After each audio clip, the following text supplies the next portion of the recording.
still, with darkness and silence through the night. What a thrill.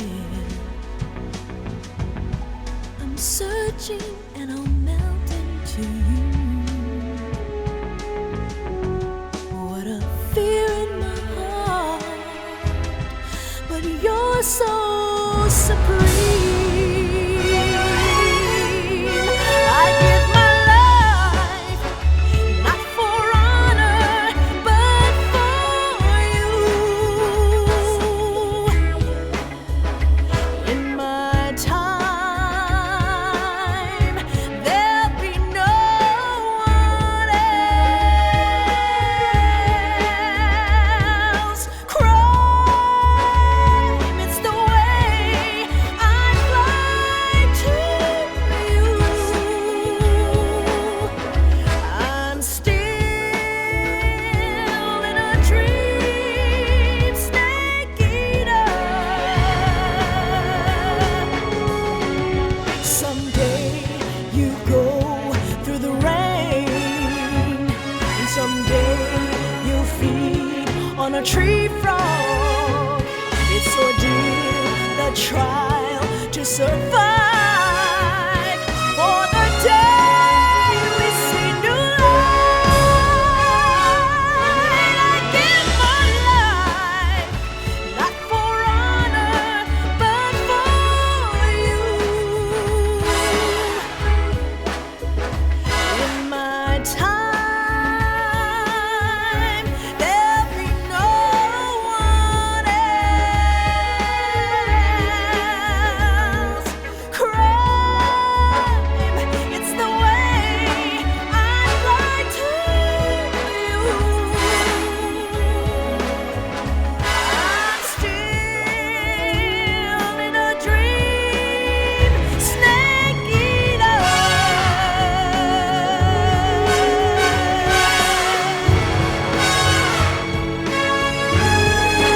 I'm still in a dream, snake eater.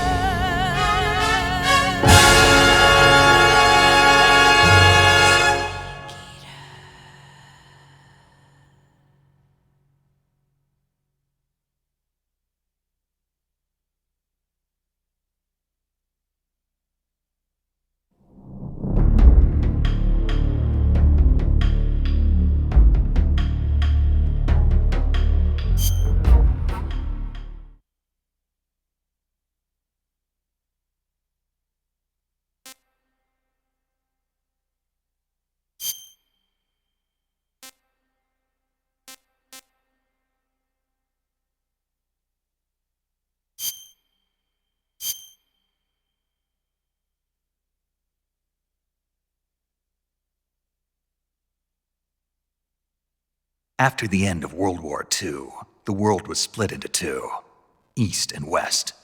This marked the beginning of the era called the Cold War.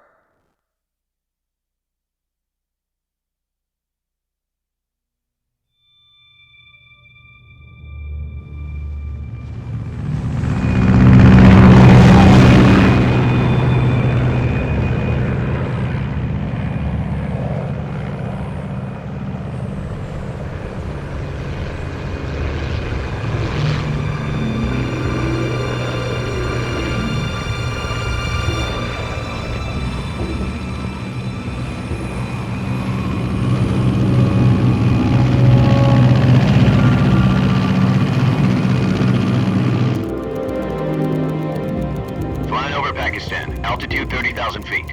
Approaching Soviet airspace. 20 minutes to drop off. Commencing internal depressurization. Equipment check. Arm main parachute. All right. You ready to go? Drop zone still showing a high pressure mass. Cav okay. Good. We've got high visibility.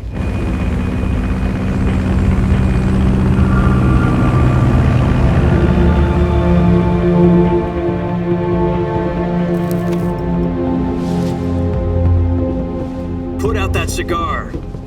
Connecting oxygen hose to interior connector. Put on your mask.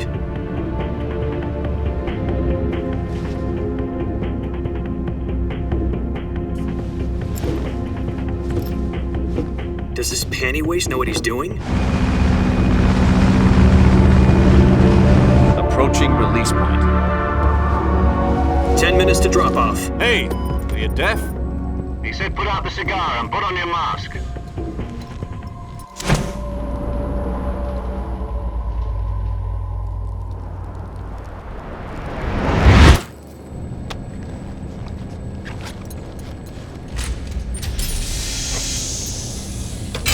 Depressurization complete.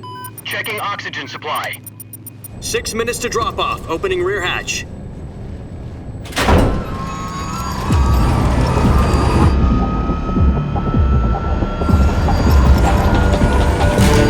Sunrise.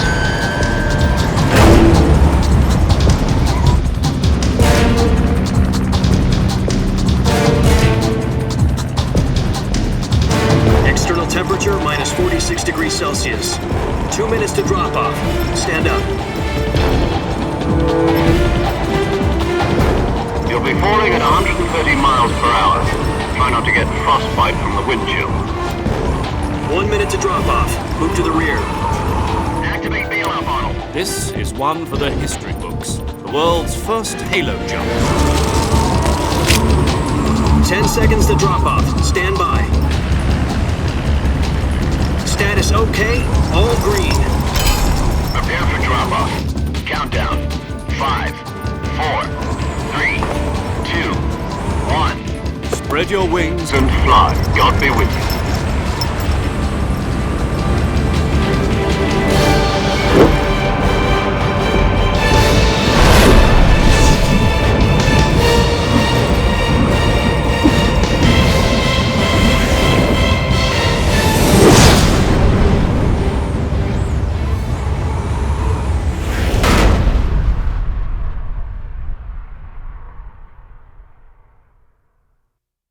Jack, I've got some important news. The head of the CIA has finally given us the green light for the virtuous mission. Virtual mission? No, the virtuous mission. The future of our Fox unit depends on it. If it succeeds, we'll be officially organized into a unit. Virtuous mission? Sounds like some kind of initiation ritual. You know, don't get cocky. This isn't a training op. Right. So what exactly is this wonderful mission? Well, about 2 years ago, a certain Soviet scientist requested asylum in the West through one of our moles. His name is Nikolai Stepanovich Sokolov. He's head of the OKB 754 Design Bureau, one of the Soviets' top-secret weapon research facilities, and the East's foremost expert on weapons development. Sokolov? Isn't he that famous rocket scientist? The very same. On April the 12th, 1961, the Soviets achieved the first manned spaceflight in history. The Earth was blue, but there was no God. Well spoken. The rocket that carried Yuri Gagarin into orbit was the A-1, known as the Vostok rocket. Sokolov is said to be the man most responsible for the multi-engine cluster used in that rocket. After Gagarin's flight, Sokolov left rocket development to become the head of the newly established Design Bureau. From a lowly technician to head of a design bureau, that's quite a success story, so why'd he want to defect? It seems he'd become afraid of his own creations. Afraid? Call it a crisis of conscience. And for that, he left his country and his family behind and went over the fence? Not exactly. One of his conditions was that his family was also to be taken safely to the West. We used a mole to get the family out first and succeeded in sneaking Sokolov over the Berlin Wall shortly afterwards. I was the one who conducted the operation. The security on the eastern side was still full of holes back then. Then what? We got Sokolov over in one piece, but the whole ordeal had left him exhausted, and we checked him into a hospital in West Berlin. It took him 2 weeks and more than 600 miles to get from the research facility in the Soviet Union to Berlin. He was in no condition to say anything coherent. And it was only a week later that we had something much bigger on our hands. The Cuban Missile Crisis. October the 16th, 1962, President Kennedy received word that the Soviets were in the process of deploying intermediate-range ballistic missiles in Cuba. President demanded that the Soviets dismantle and remove the missiles. At the same time, he announced a naval blockade to prevent further missile shipments from reaching Cuba. But the Soviets didn't back down, instead placing their armed forces on secondary alert. Soviet transport ships carrying missiles continued on course towards Cuba. US and Soviet forces went on alert for an all-out nuclear war. Frantic negotiations were conducted through the UN's Emergency Security Council and unofficial channels to end the hair-trigger standoff. Finally, on October the 28th, the Soviet Union agreed to remove its missiles from Cuba, and so the world avoided a nuclear holocaust. But in order to get the Soviets to pull their missiles out, we had to make a deal. You mean the one where the US agreed to remove its IRBMs from Turkey? No. The Jupiter IRBMs deployed in Turkey were obsolete, and we were going to get rid of them anyway. They had no strategic value whatsoever to either the US or the Russians. The Turkey deal was a ruse, a cover story that was fed to the other intelligence agencies around the world. So what did the Russians really want? Sokolov. They wanted us to return Sokolov. You mean the Soviets pulled out of Cuba just to get their hands on Sokolov? That's right. What the hell was he working on? At the time, we had no idea. We were running out of time. It was either give up Sokolov or risk full-scale nuclear war. In the end, we had no choice. President Kennedy gave in to Khrushchev's demand. The next day, I got Sokolov out of the hospital, handing him over to agents on the eastern side. Sokolov kept on screaming, "Save me," until he disappeared from my sight. Then, a month ago, we received some new information from one of our moles. About Sokolov? Yes. He was taken back to the research facility and forced to continue working on the weapon in question under KGB supervision. What's more, it's on the verge of completion. So what kind of weapon is it? Something to do with space rockets? No, missiles. Same technology. I guess you're right. We don't know the details, but it appears to be a new kind of nuclear device. For half a year now, the Soviets have been conducting frequent nuclear tests at Semipalatinsk. Something to do with the weapon, I assume. We're talking about a secret weapon so big that Khrushchev was ready to pull out of Cuba to get it back. Is Sokolov still in the facility? No, according to our intelligence, he's in Selinoyarsk, a place in the mountains about 3 miles to the west that's known as the Virgin Cliffs. The Virgin Cliffs. Nice name for a virtuous mission. They moved him there just recently. Why? Apparently, they're conducting a field test of the weapon, but it's our best chance to get him back. This mission would never have been possible if he was still in the research facility. This is our last chance. Sokolov must have known that too when he contacted us.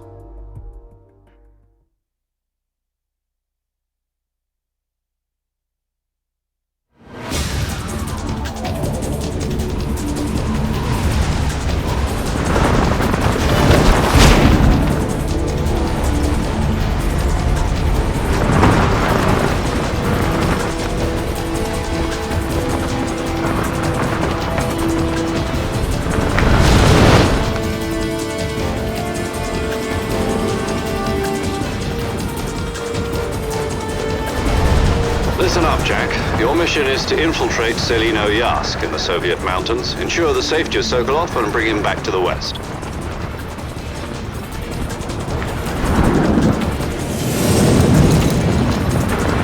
If we don't get Sokolov back before that weapon is complete, we'll be facing a major crisis. The clock is ticking.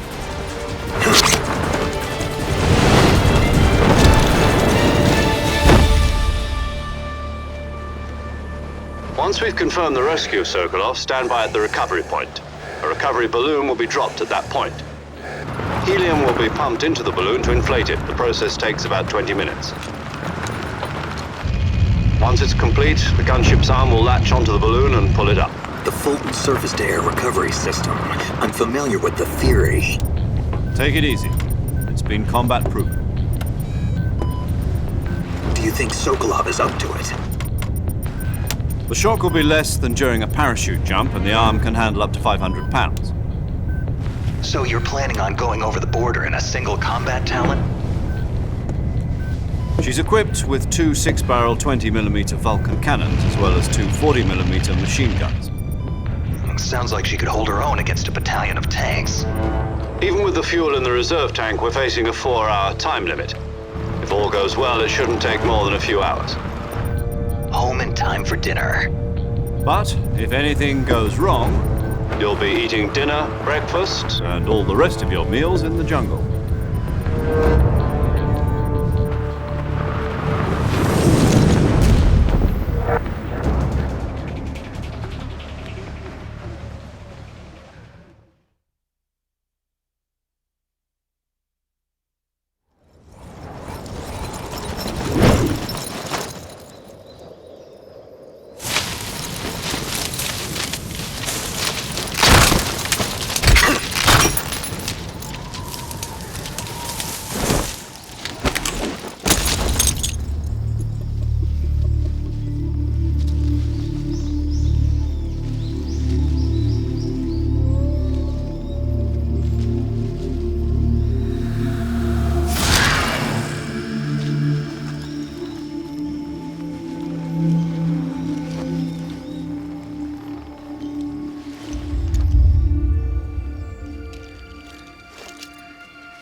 Do you copy? You're already in enemy territory, and somebody might be listening in. From here on out, we'll be using code names to refer to each other. Your code name for this mission will be Naked Snake. I'll be referring to you as Snake from now on. You're not to mention your real name. Snake? Oh, you don't like snakes? What do you mean? You've eaten one before, haven't you? In survival training? I'm glad to hear that. I don't know if I'd ever order one in a restaurant, but... Be careful, you might not have a choice. What about you, Major? What should I call you? Let's see. I'll be Tom. Call me Major Tom. This will be a sneaking mission. You must not be seen by the enemy. You must leave no trace of your presence. Is that clear? This kind of infiltration is the Fox unit's speciality. In other words, weapons and equipment are procured on site. That goes for food as well. You're completely naked, just as your name implies. Great. Now I see why you asked me if I like snakes. I suppose calling me Snake was your idea of a joke, too. No, there's a good reason for that. I'll tell you later when the time is right. Gotcha. Getting back to the subject, how exactly am I supposed to feed myself? You've been issued a knife and a tranquilizer gun. Use them to hunt for food. You'll also find some medical supplies in your backpack. Yeah, about the backpack. I lost it in a tree on the way down. I see. Well, you'd better go back and get it then. You know where it is? No problem. I can see it from here. It's stuck on a branch. To climb a tree, stand in front of a tree that's covered in ivy and press the action button. I'll be monitoring your progress over the radio. We can't risk violating Soviet airspace, but I'll be in the gunship. My frequency is 140.85. I'll give you a call if I need to talk to you. If you need to talk to me, use the send function. Okay, Snake, go get your backpack.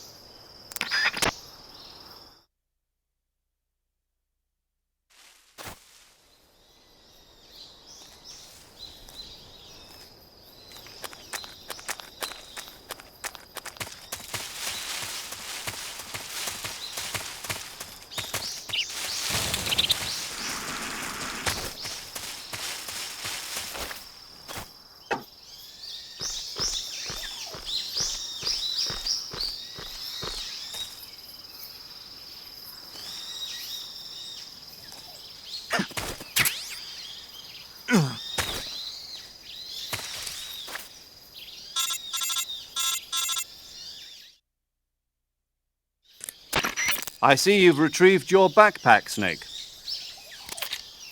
To equip a weapon, it's necessary to take it out of your backpack. In the survival viewer, choose Weapon from the backpack. Your available weapons will be displayed in a window in the upper left. From that list, choose the weapon you want to equip and press the Enter button. For other equipped items, just do the same thing from Item. Got it. Use the survival viewer backpack. Yep, that's right. Survival is fundamental to this mission. After you've been out in the field for a while, your stamina will start to drop. If your stamina gets too low, it'll affect your performance. You won't be able to shoot accurately, for example, and your wounds won't heal as smoothly. Keep an eye on your stamina so you don't run out.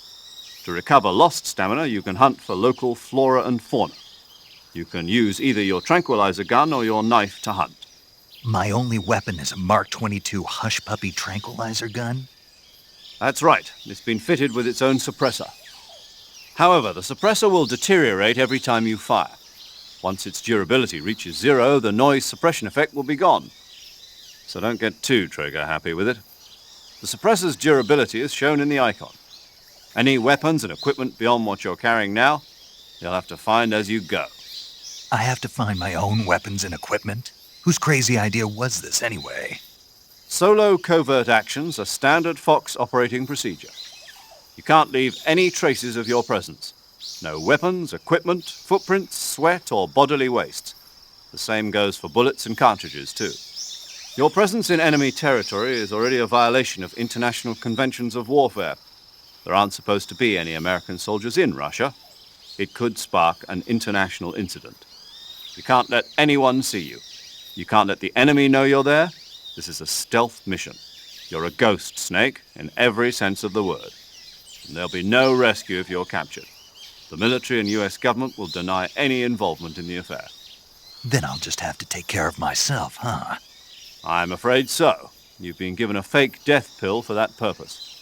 SIS guidelines stipulate that soldiers on covert ops like this one be issued a potassium cyanide capsule.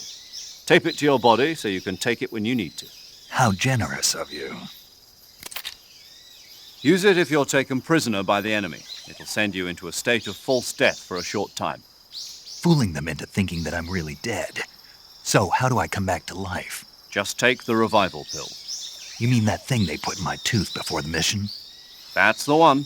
But be careful. If you remain in a state of false death for too long, nothing will be able to bring you back. Remember that. I'll keep it in mind. You said this was a solo mission, right? Right. I guess that means I can't count on any reinforcements. Correct. The mission rests entirely in your hands. A real one-man army. Relax. There's a support team ready to back you up over the radio. Who? I'll introduce them to you. This time, survival is of utmost importance. The first member of the support team will be in charge of monitoring your physical condition, acting as a medic, so to speak, as well as recording your mission data. She's a member of Fox as well, and she's here on the gunship with me. She? Hello, Snake. I'm paramedic. Nice to meet you. Paramedic. As in a medic who comes in by parachute. Aren't you going to tell me your real name? Are you going to tell me yours, Mr. Snake? My name, huh? It's John Doe. And they call you Jack for short. You're a regular Captain Nemo. A name means nothing on the battlefield. After a week, no one has a name. What's your name? Jane Doe. Very funny. I wasn't joking, but I'll tell you my name only if you manage to make it back alive. My frequency is 145.73. She's also in charge of recording your mission data. Whenever you want to save, send a message over the reserved save frequency, 140.96. So saving lets me record my mission data. That's right. It also records the state of your health. Good to know. There's one more person I want to introduce you to, Snake. Huh? Speaking of snakes, you remember the boss, don't you? A legendary soldier and your mentor. Actually, it was the boss that got the DCI's authorization in the first place. She's going to be serving as Fox's mission advisor. The boss is? She also helped me plan this mission. She and I were at SAS together. Jack, is that you? How many years has it been? Boss? That's right. It's me. Talk to me. Let me hear your voice. It's been 5 years, 72 days, and 18 hours. You've lost weight. You can tell just by the sound of my voice. Of course I can. I know all about you. Really? Well, I don't know anything about you. What's that supposed to mean? Why'd you disappear on me all of a sudden? I was on a top-secret mission. You didn't need me anymore. But there were still so many things I wanted you to teach me. No, I taught you everything you needed to know about fighting techniques. I taught you all I could. The rest you needed to learn on your own. Techniques, sure. But what about how to think like a soldier? How to think like a soldier? I can't teach you that. A soldier needs to be strong in spirit, body, and technique. And the only thing you can learn from someone else is technique. In fact, technique doesn't even matter. What's most important is spirit. Spirit and body are like two sides of a single coin. They're the same thing. I can't teach you how to think. You'll just have to figure it out for yourself. Listen to me, Jack. Just because soldiers are on the same side right now doesn't mean they always will be. Having personal feelings about your comrades is one of the worst sins you can commit. Politics determine who you face on the battlefield. And politics are a living thing. They change along with the times. Yesterday's good might be tomorrow's evil. Is that why you abandoned me? No, it had nothing to do with you. I already told you, Jack. I was on a top-secret mission. A soldier has to follow whatever orders he's given. It's not his place to question why. But you're looking for a reason to fight.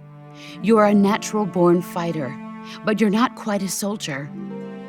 A soldier is a political tool, nothing more. That's doubly true if he's a career soldier. Right and wrong have no place in his mission. He has no enemies and no friends. Only the mission. You follow the orders you're given. That's what being a soldier is. I do whatever I have to get the job done. I don't think about politics. That's not the same thing. Sooner or later, your conscience is going to bother you. In the end, you have to choose whether you're going to live as a soldier or just another man with a gun. There's a saying in the Orient, loyalty to the end. Do you know what it means? Being patriotic. It means devoting yourself to your country. I follow the president and the top brass. I'm ready to die for them if necessary. The president and the top brass won't be there forever. Once their terms are up, others will take their place. I follow the will of the leader, no matter who's in charge. People aren't the ones who dictate the missions. Then who does? The times. People's values change over time, and so do the leaders of a country. So there's no such thing as an enemy in absolute terms. The enemies we fight are only enemies in relative terms, constantly changing with the times. As long as we have loyalty to the end, there's no point in believing in anything, even in those we love. And that's the way a soldier's supposed to think? The only thing we can believe in with absolute certainty is the mission, Jack. All right, but do me a favor. What is it? Call me Snake. Snake. Oh, right. Your code name is Snake. It suits you well. That's right. The legendary unit that the boss put together during World War II was a snake. The Cobra unit, a group of heroes that brought the war to an end and saved the world. As long as you've got a legendary hero backing you up, you'll be fine. Isn't that right, Snake? Yeah, I can't think of anyone else I'd rather have with me. Oh, and one more thing, boss. Yes? It's good to hear your voice again. Same here. After all, who knows if either of us will make it out alive? Snake, you are always best at urban warfare and infiltrating buildings.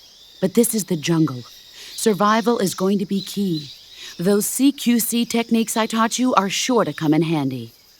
CQC? Close quarters combat, huh? I've been in the Green Berets for the past few years. I'm probably pretty rusty. Not to worry. I'll be here to help you remember. After all, this is your first actual survival mission. I'll be supporting you over the radio. Where are you, boss? Next to the Major? The boss is communicating with us by radio from aboard a Permit-class submarine in the Arctic Ocean. My frequency is 141.80. Call me if you need my advice on battle techniques. Gotcha. Your mission is to retrieve Dr. Sokolov. Dr. Sokolov is being held in an abandoned factory located to the north of your current position. Avoid heavy combat and don't let anyone see you. Don't forget that this is a stealth mission.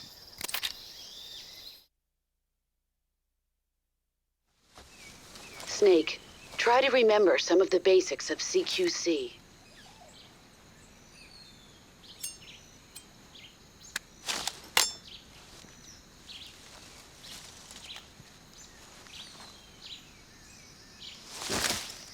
Commencing virtuous mission now.